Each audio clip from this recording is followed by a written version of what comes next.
O que a Bíblia fala sobre possessão demoníaca? Na verdade, a possessão demoníaca é um assunto que a Bíblia não explora tanto e a gente conhece mais sobre possessões, sobre casos de gente endemoniada, de forma bem breve, com um conhecimento muito ralo, né? As possessões demoníacas, elas não são todas iguais. Na verdade, existe uma hierarquia entre os anjos e entre os demônios também. Entre os anjos a gente tem a patente mais alta, que é o de arcanjo. Depois a gente tem as potestades, a gente tem os serafins, os querubins, temos os anjos mensageiros, os anjos que assistem ao trono de Deus. Existe uma hierarquia e tipos de anjos. Da mesma forma com os demônios. Existem vários e vários demônios com funções delegadas e existe uma hierarquia entre eles, né? Durante a escritura nós vemos alguns indícios disso, né? Como, por exemplo, é referido a Belial como o chefe dos demônios. Dentro da tradição judaica, a gente vê uma certa hierarquia entre os demônios também, principalmente ali no livro de Enoque, o livro apócrifo de Enoque.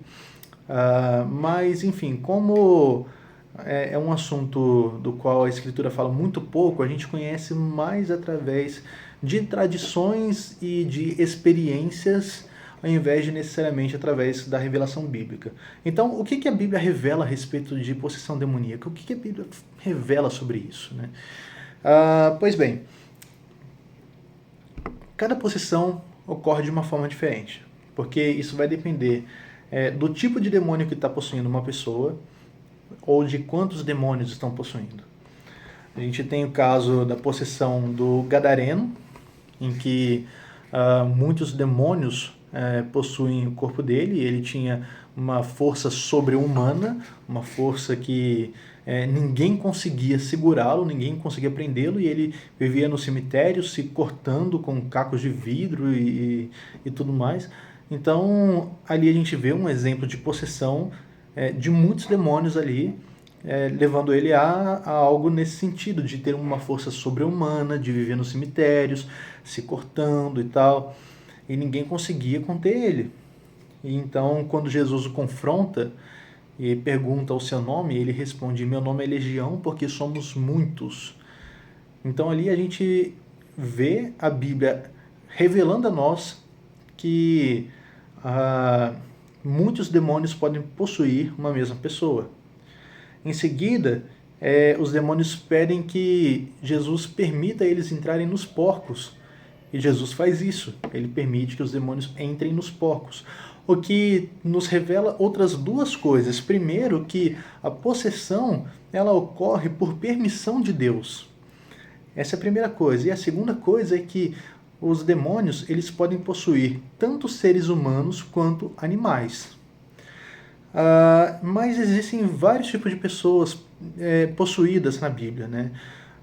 Como, por exemplo, Lídia, que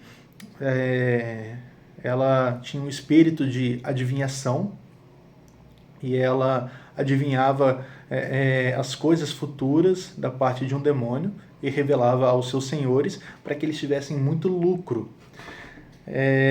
Paulo expulsou esse demônio posteriormente, e é interessante que ela não demonstrava sinais de força sobre-humana, ou se cortar, ou falar com a voz grossa em uma língua que ela nunca tinha ouvido.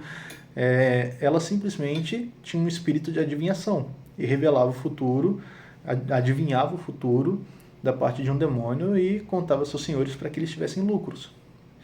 E Paulo vê Lídia dizendo: esses homens são servos do Deus Altíssimo.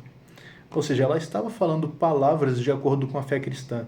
E isso nos revela que os demônios, eles não seguem essa fórmula de filme de terror que consiste em blasfemar e falar coisas absurdas e tal. Demônios, eles podem estar possuindo uma pessoa, levando elas a falar palavras de acordo com a fé cristã. nós temos o caso mais famoso da Escritura, que é o caso de Judas, que foi possuído pelo próprio Satã. E Judas, ele não fez nada além disso. Beijar o rosto de Jesus, traindo ele e entregando às autoridades.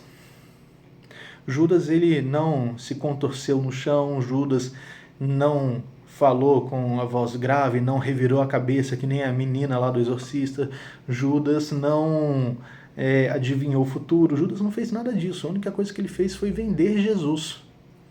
Ele foi possuído pelo próprio Satã. Então, cada possessão é uma possessão. Não existe ali uma fórmula exata para falar, isso aqui é fruto de possessão, isso aqui não é.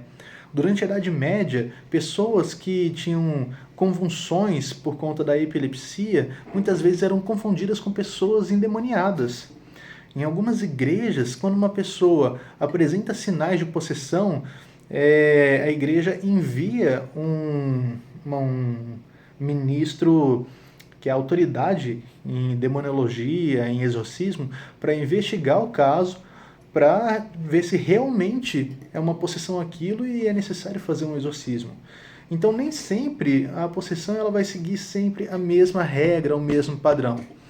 Existem demônios que possuem pessoas e simplesmente as oprimem, faz com que elas vejam coisas que não existem, ou então atormentam elas de outras formas. Existem demônios que fazem uma pessoa adivinhar o futuro, que fazem uma pessoa ter força sobre-humana e se cortar e viver em cemitérios. E tem demônios que possuem pessoas para que elas vendam Jesus. Até hoje existem pessoas endemoniadas que vendem Jesus. E nós sabemos disso muito bem nessas seitas que é pregado o evangelho da prosperidade. A teologia da prosperidade é fruto de demônio. Quem falou, tudo isso te darei se prostrado me adorares, não foi Jesus, foi o diabo. Então eu creio que é muito seguro falar sim que pessoas que defendem esse tipo de evangelho, o evangelho de se você adorar Jesus, você vai ter bênção, vai ter prosperidade. Quem defende esse tipo de evangelho certamente está endemoniado. Eu não tenho problemas em admitir isso.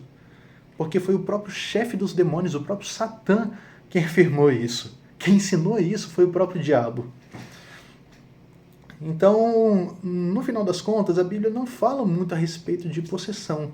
Os poucos casos que a Bíblia mostra de gente possuída revela que cada possessão ocorre de uma forma diferente de acordo com a quantidade de demônios ou o seu nível na hierarquia angelical entre os demônios. E o que nós cristãos devemos fazer com isso? Orar, se preparar para que, caso algum dia nós nos deparemos com isso, nós estejamos prontos a expulsar o demônio pelo nome de Jesus. E lembrar que em alguns casos, os demônios, ou o demônio, ele é tão forte que não sai se não for através de jejum e oração, como o próprio Jesus ensinou. Então, o jejum e a oração devem ser uma prática comum entre os cristãos e, principalmente, deve ser algo como uma arma a ser usada no momento em que for necessário expulsar algum demônio.